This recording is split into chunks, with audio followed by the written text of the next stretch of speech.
right, so, you know, Red Sox, Yankees, Packers, Bears, all the big rivalries, heck, even MUKU, MIZ. But what about in the car scene? You know the car scene rivalries are out there.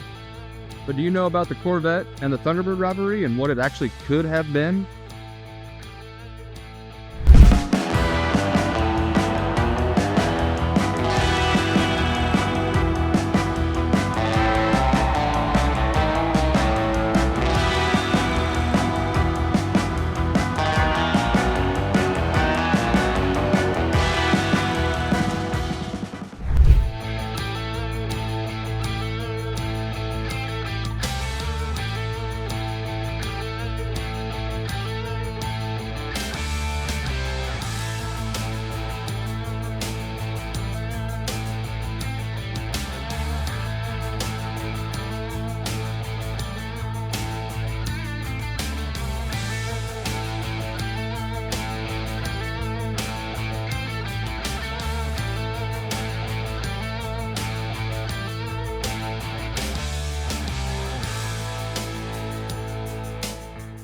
All right, so you're probably wondering why we have a Thunderbird and a Corvette in the shop right now. Well, if you've watched any of our videos, you've probably seen us kind of doing a few things on the Thunderbird. And then this was part of that big buy we had in St. Louis, the 53 Corvette was. But we thought it'd be better, what would be better than kind of making a video with these two, considering they were huge rivals in the early 50s when they came out, kind of the ushering of the sports car in America. The Thunderbird over here is a customer car, and then of course, you know, this is our car, and we'll kind of go and jump into like what we've done on each one and how they got where they are right now. All right, so on the Thunderbird, this is actually a customer car that was sent to us. It's the same guy that bought our Shelby Cobra that we had built a couple years back. He wanted to bring it a little bit more into this century. It did already have the Phytech fuel-injected carburetor, but outside of that, it had original four-wheel drum brakes.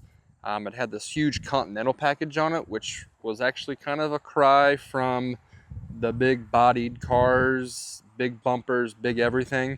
It kind of made this small, sporty car look a little too obtuse, a little too big, and he wanted these sleek bumpers on here that gives it that real sports car look. And then of course the wheels, you know, those aren't factory. These are salt flats, which just are perfect on this car. I mean, absolutely perfect on this car. We put front discs on it, upgraded the master cylinder, put rack and pinion steering in it, and then all new bushings and springs and shocks all the way around. So this thing, you know, I mean, it's pretty darn solid now compared to what it was when we got it. We have a little hill here to get down. I was standing on the brakes just to slow it down, not even stop it. Finally, it did stop when we got down here, but this is kind of what he said is his wife's car to drive when he drives the Cobra. So she just wanted something that she felt a little more comfortable, you know, hitting the brakes and them actually working and steering, and it actually steer. So that's just a few things, you know, we did on this one. Not a full build. I'd love to do a full custom frame off restoration on one of these and actually make it like a resto mod with a new frame and everything. But if you're out there, call me. But let's go check out the Corvette.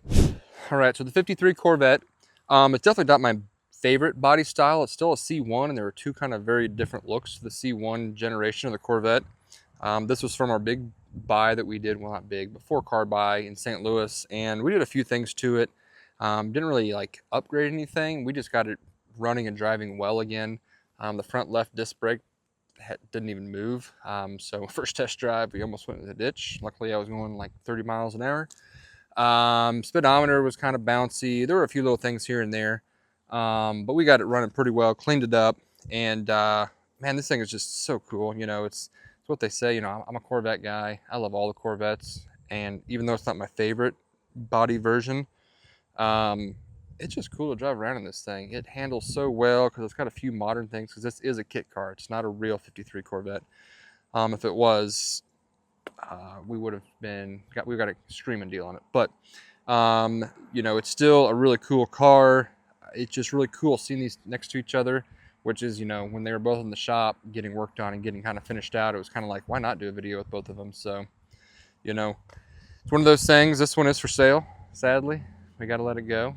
but not without taking on a few drives in the town and, you know, kind of showing off a little bit. So thanks for watching. We hope you enjoyed checking out these two cars and, you know, the rivalry, what could have been. Man, I really wish, you know, Thunderbirds were still around, as cool and badass as Corvettes are today. That'd be a cool rivalry. You know, the Mustang, it keeps trying, keeps building high performance Mustangs just to keep up with the base Corvette. Sorry if that sounds biased, but it's just truth. And then of course the GT40, the Ford GT, it kind of keeps up with the Corvette, but it's a heck of a lot more. So we'll check you next time. Like, share, and subscribe.